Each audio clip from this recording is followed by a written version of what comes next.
तो इस वीडियो में हम बात करने वाले हैं average cost, average fixed cost and average variable cost. तो तीनों के बारे में बात करेंगे, औसत लागत, औसत बंदी लागत और औसत परिवर्तनशील लागत। तो चलिए शुरू करते हैं। तो सबसे पहले हम बात करते हैं औसत लागत क्या होती है, एवरेज कॉस्ट क्या होती है। तो किसी वस्तु की जब प्रति इकाई लागत आती है उसे औसत लागत कहा जाता है, एवरेज कॉस्ट कहा जाता है। प्रति यूनिट कॉस्ट को, पर यूनिट कॉस्ट को क्या है कि एवरेज कॉस्ट कहा जाता है। तो उसके बाद क्या है कि अगर परिभाषा की बात करें तो फर्ग्यूसन के अनुसार कुल लागत को क्या है कि उत्पादन की मात्रा से भाग देने पर औसत लागत ज्ञात होती है। अगर एक और परिभाषा लें हम इसमें तो ये है डूले के अनुसार औसत लागत प्रति इकाई उत्पादन लागत है। तो परिभाषा आप इस तरीके से याद रख सकते हैं, समझ सकते हैं। प्रत्येक इकाई की जो लागत है वो क्या कहलाती है, औसत लागत कहलाती है। उसके बाद नेक्स्ट पे देखें हम तो क्या है कि औसत लागत निकालने का जो तरीका है वो कैसे है। औसत लागत इज इक्वल टू हमारा कुल लागत बटे में उत्पादन की मात्रा या इकाइयाँ। तो average cost is equal to total cost divide by Q, quantity of output, या फिर आउटपुट कह सकते हैं आप। तो आउटपुट से टोटल कॉस्ट को आउटपुट से जब डिवाइड कर देते हैं तो हमारे पास आ जाती है औसत लागत। अब औसत लागत क्या है कि यहाँ पे मान लीजिए किसी वस्तु के 5 इकाइयों की कुल लागत 100 रुपये है, तो प्रति इकाई लागत या औसत लागत 100/5 क्या होगी, 20 रुपये होगी। मतलब प्रत्येक यूनिट को बनाने पे जो खर्च हुआ है, खर्च आया है, लागत लगी है, वो औसत लागत कहलाती है, वो 20 के बराबर होगी। इस तरीके से हम इसको निकाल सकते हैं। उसके बाद क्या है कि अल्पकाल में औसत लागत के घटक कौन से हो सकते हैं, कौन से टाइप्स हो सकते हैं वो। तो अल्पकाल में औसत लागत के 2 घटक हैं। एक है औसत बंदी लागत जिसको AFC बोलते हैं हम, एवरेज फिक्स्ड कॉस्ट, और एक है औसत परिवर्तनशील लागत जिसको ABC बोला जाता है। तो 2 तरीके से हम औसत लागत को 2 पार्ट्स में बांट सकते हैं, औसत बंदी लागत और औसत परिवर्तनशील लागत। तो चलिए देखते हैं इनको। तो यहाँ पे क्या है कि हमारा औसत बंदी लागत की अगर हम बात करें तो औसत बंदी लागत प्रति इकाई लागत होती है। इसका अनुमान क्या है कि कुल बंदी लागत को उत्पादन की मात्रा से भाग देने पर लगाया जाता है। तो क्या है कि औसत बंदी लागत इज इक्वल टू क्या, हमारी कुल बंदी लागत डिवाइड में उत्पादन की मात्रा या इकाइयाँ। तो average fix cost is equal to total fix cost divide by output, units of output या फिर क्वांटिटी ऑफ आउटपुट जो होंगी हमारी, वो क्या कर देंगे, टोटल फिक्स कॉस्ट से क्वांटिटी ऑफ आउटपुट को डिवाइड कर देंगे तो हमारे पास एवरेज फिक्स कॉस्ट आ जाएगी। तो औसत बंदी लागत की व्याख्या हम निम्न तालिका और रेखा चित्र की सहायता से कर सकते हैं। तो चलिए देखते हैं। तो सबसे पहले बात करते हैं उत्पादन की मात्रा। उत्पादन की मात्रा क्या है कि 0, 1, 2, 3 इस तरीके से हमने ली है और 7 तक मैंने उत्पादन की मात्रा ली है। हमने यहाँ पे वो बढ़ रही है, चेंज हो रहा है उत्पादन की मात्रा में। तो टोटल फिक्स कॉस्ट हमने पढ़ाई है पीछे कि टोटल फिक्स कॉस्ट हमेशा बराबर रहती है। इसके लिए अलग से वीडियो आप वहाँ पे जाके देख सकते हैं। तो टोटल फिक्स कॉस्ट के लिए, टोटल फिक्स कॉस्ट क्या होती है, कैसे निकालते हैं और किस तरीके से ये काम करती है उत्पादन के अंदर। तो टोटल फिक्स कॉस्ट हमेशा इक्वल रहती है, बराबर रहती है। तो ये इस तरीके से 10-10 हर यूनिट के बाद बराबर रहेगी। लेकिन जो एवरेज फिक्स कॉस्ट है वो उसमें चेंज हो जाएगा। तो पहले क्या होगा कि 10 को जब हम 0 से डिवाइड करेंगे तो इन्फिनिटी के बराबर आएगी, डैश आएगी, तो उसको हम छोड़ देंगे। उसके बाद क्या है कि एक यूनिट जो उत्पादन है वो 10 बंदी लागत से जब उसको डिवाइड करेंगे तो 10 के बराबर आएगा। जब 10 को 2 से डिवाइड करेंगे तो 5 रुपये एवरेज फिक्स कॉस्ट आएगी। जब 10 को 3 से करेंगे तो 3.3 जो है वो एवरेज फिक्स कॉस्ट आएगी। 10 को 4 से करेंगे तो 2.5 आएगी। 10 को 5 से करेंगे तो 2, 10 को 6 से करेंगे तो 1.7, और 10 को 7 से करेंगे तो 1.4। तो इस तरीके से क्या है कि एवरेज फिक्स कॉस्ट काम करती है। और ये इस तरीके से क्या है कि घटती चली जाती है, कम होती चली जाती है प्रत्येक यूनिट के साथ, क्योंकि टोटल फिक्स कॉस्ट कांस्टेंट रहती है। तो तालिका से ज्ञात होता है कि जब 1 इकाई का उत्पादन किया जाता है तो औसत बंदी लागत 10 रुपये है। इसके विपरीत क्या है कि 5 इकाइयों का उत्पादन किया जाता है तो औसत बंदी लागत कम होकर सिर्फ 2 रुपये हो जाती है। तो इस तरीके से औसत बंदी लागत काम करती है। तो यहाँ पे क्या है कि लागत औसत बंदी लागत क्या है कि उत्पादन में होने वाली वृद्धि के साथ साथ घटती जाती है, परंतु एक बात ध्यान रखने योग्य है वो ये कि ये कभी भी शून्य नहीं होती है, जीरो नहीं होती है, ये आप ध्यान रखेंगे। उसके बाद अगर बात करें हम इसकी ग्राफ की, तो ग्राफ में क्या है कि औसत बंदी लागत का जब ग्राफ देखते हैं तो ग्राफ में ये है कि यहाँ पे उत्पादन की मैंने इकाइयाँ ली है और वाई एक्सिस पे मैंने लिया है औसत बंदी लागत को, एवरेज फिक्स कॉस्ट को वाई एक्सिस पे लिया है और एक्स एक्सिस पे उत्पादन की इकाइयों को लिया है।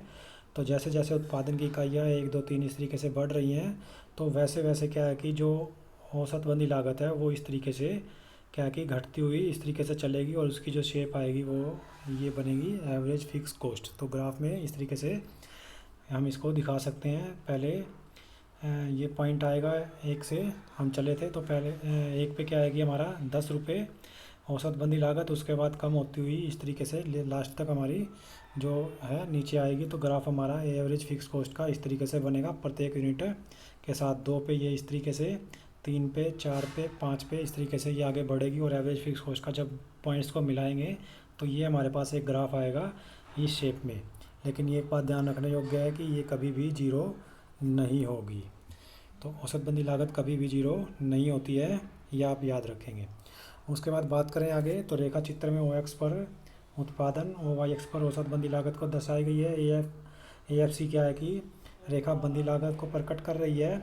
यह रेखा दाहिनी तरफ क्या है कि नीचे की ओर झुकती जा रही है।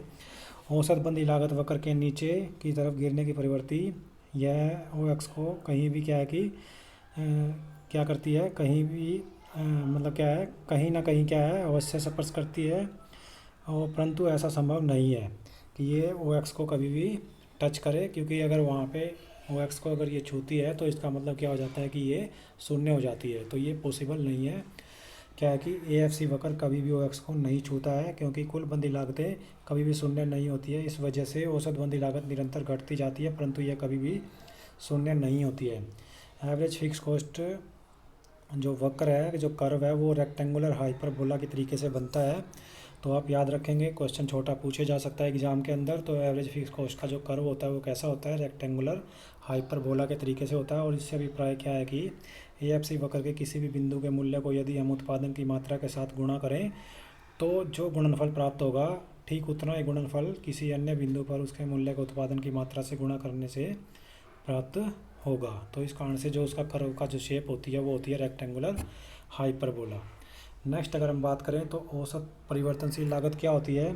औसत परिवर्तनशील लागत एवरेज वेरिएबल कॉस्ट। तो एवरेज वेरिएबल कॉस्ट औसत परिवर्तनशील लागत प्रति इकाई परिवर्तनशील लागत होती है, और इसका अनुमान कुल परिवर्तनशील लागत को उत्पादन की मात्रा से भाग देकर लगाया जा सकता है। तो औसत परिवर्तनशील लागत कुल परिवर्तनशील लागत उत्पादन की मात्रा या इकाइयाँ क्या कर देंगे, उससे डिवाइड कर देंगे। कुल परिवर्तनशील लागत को उत्पादन की मात्रा या इकाइयों से डिवाइड कर देंगे। तो average variable cost is equal to total variable cost divide by output, units of output. उसके बाद क्या कि औसत परिवर्तनशील लागत की व्याख्या के लिए भी हम तालिका और रेखा चित्र की सहायता से इसको स्पष्ट कर सकते हैं, समझ सकते हैं। तो चलिए देखते हैं इसको भी।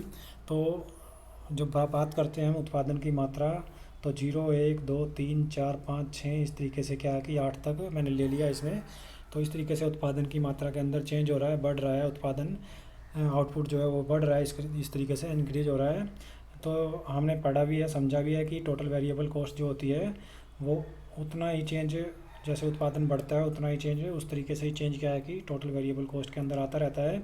तो टोटल वेरिएबल कॉस्ट क्या है कि पहले जीरो उत्पादन पे, उसके बाद 1 यूनिट आउटपुट के साथ 10 टोटल वेरिएबल कॉस्ट आएगी, 2 यूनिट के साथ 18 24 32 28 32 और उसके बाद 38, उसके बाद 46 और उसके बाद 62। तो इस तरीके से ये बढ़ती चली जाती है टोटल वेरिएबल कॉस्ट। अब एवरेज वेरिएबल कॉस्ट को किस तरीके से निकालेंगे, ये हमारा आउटपुट है, ये आउटपुट है। तो average variable cost is equal to क्या है कि हमारा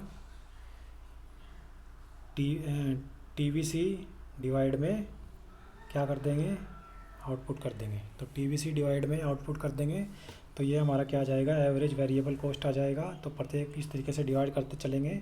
तो ये 0 is equal to 0 divide by 0 0 के बराबर होगा। 10 डिवाइड बाई 1 करेंगे, 10 डिवाइड बाई 1 तो 10 divide by 1 is equal to 10 के बराबर आएगा। 18 डिवाइड बाई 2 करेंगे तो 9, 24 डिवाइड बाई 3 करेंगे तो 8, 28 डिवाइड बाई 4 करेंगे तो 7, 32 डिवाइड बाई 4 करेंगे तो 6.4, 38 डिवाइड बाई 6 करेंगे, भाग करेंगे 38 को 6 से भाग करेंगे तो 6.3, 40 को 7 से भाग करेंगे तो 6.6, और 62 को 8 से भाग करेंगे तो 7.7। तो इस तरीके से क्या है कि पहले ये घटती जाती है, उसके बाद ये मिनिमम पॉइंट के आने के बाद क्या है कि बढ़ना शुरू कर देती है दोबारा से, क्या, एवरेज वेरिएबल कोस्ट। तो तालिका से स्पष्ट है कि उत्पादन के बढ़ने पर औसत परिवर्तनशील लागत 6ठी इकाई तक क्या हो रही है, कम हो रही है, और परंतु क्या है कि 7वीं इकाई के पर क्या होता है, ये बढ़नी शुरू कर देती है, बढ़ना शुरू हो जाती है। तो 7वीं इकाई पे ये बढ़ना शुरू हो जाती है, और इसका कारण क्या है कि उत्पादन के आरंभ में उत्पादन के क्या है कि बढ़ते प्रतिफल का नियम लागू होता है। औसत परिवर्तनशील लागत क्या है कि यहाँ पे कम होती जाती है, परंतु एक सीमा के पश्चात घटते प्रतिफल का नियम लागू होने लगता है। तो इस कारण से क्या होता है कि लागतें क्या है कि दोबारा से बढ़ने लगती है। तो एवरेज वेरिएबल कॉस्ट भी क्या होती है, इंक्रीज होने लगती है, बढ़ने लगती है। बात करें ग्राफ की इसकी, तो ग्राफ में क्या है कि हमारा एक्स एक्सिस पे वही उत्पादन की इकाइयों को लेंगे, वाई एक्सिस पे हम क्या लेंगे, औसत परिवर्तनशील लागत को लेंगे, एवरेज वेरिएबल कॉस्ट को लेंगे। तो यहाँ पे हम देख रहे हैं कि इस तरीके से उत्पादन में चेंज आएगा, 1 2 3 4 5 6 7 इस तरीके से 8 तक मैंने ले लिया इसमें। तो वेरिएबल कॉस्ट हमारी पहले क्या है कि एवरेज वेरिएबल कॉस्ट तो एवरेज वेरिएबल कॉस्ट हमारी पहले इस तरीके से घटेगी, फिर 6ठी यूनिट्स के बाद क्या है कि 7वीं यूनिट पे वो बढ़ना दोबारा से शुरू कर देगी, इस तरीके से वो आगे जाएगी। तो ये 7वीं यूनिट है, यहाँ पे बढ़ना ये दोबारा शुरू कर देगी और यहाँ तक कम होगी। ये हमारी 6th यूनिट है, ये 7वीं यूनिट है। तो 7वीं यूनिट आउटपुट के लिए क्या कि variable cost, average variable cost दोबारा से बढ़ना प्रारंभ कर देगी, शुरू कर देगी। तो इस तरीके से एवरेज वेरिएबल कॉस्ट के अंदर चेंज आएगा। पहले क्या होगा, एवरेज वेरिएबल कॉस्ट घटेगी प्रत्येक आउटपुट की यूनिट के साथ, क्योंकि बढ़ते प्रतिफल का नियम लागू होता है। तो उसके कारण क्या है कि एवरेज वेरिएबल कॉस्ट घटेगी।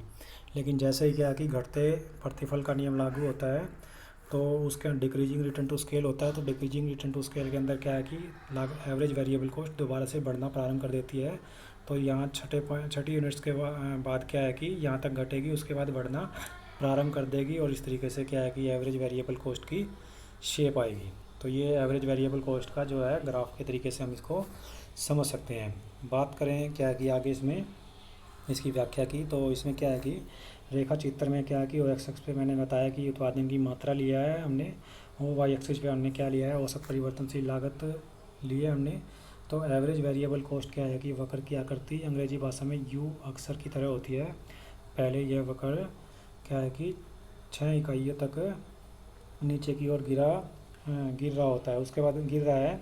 उसके बाद क्या है कि इसका अभिप्राय क्या है कि उत्पादन की मात्रा बढ़ने पर औसत परिवर्तनशील लागत कम हो रही है। 7वीं इकाई से यह वक्र क्या है कि ऊपर उठना प्रारंभ कर देता है। इस कारण क्या होता है कि घटते प्रतिफल का नियम लागू होना क्या है कि शुरू हो जाता है। परिवर्तनशील लागत वक्र क्या है कि यू आकार का होना और घटते बढ़ते अनुपात के नियम पर निर्भर करता है। किसी वस्तु के उत्पादन की प्रारंभिक अवस्था में औसत परिवर्तनशील लागतें कम होती जाती हैं, इसके बाद क्या होता है कि वे समान हो जाती हैं, और फिर अंत में क्या होती है, वे बढ़ना प्रारंभ कर देती है।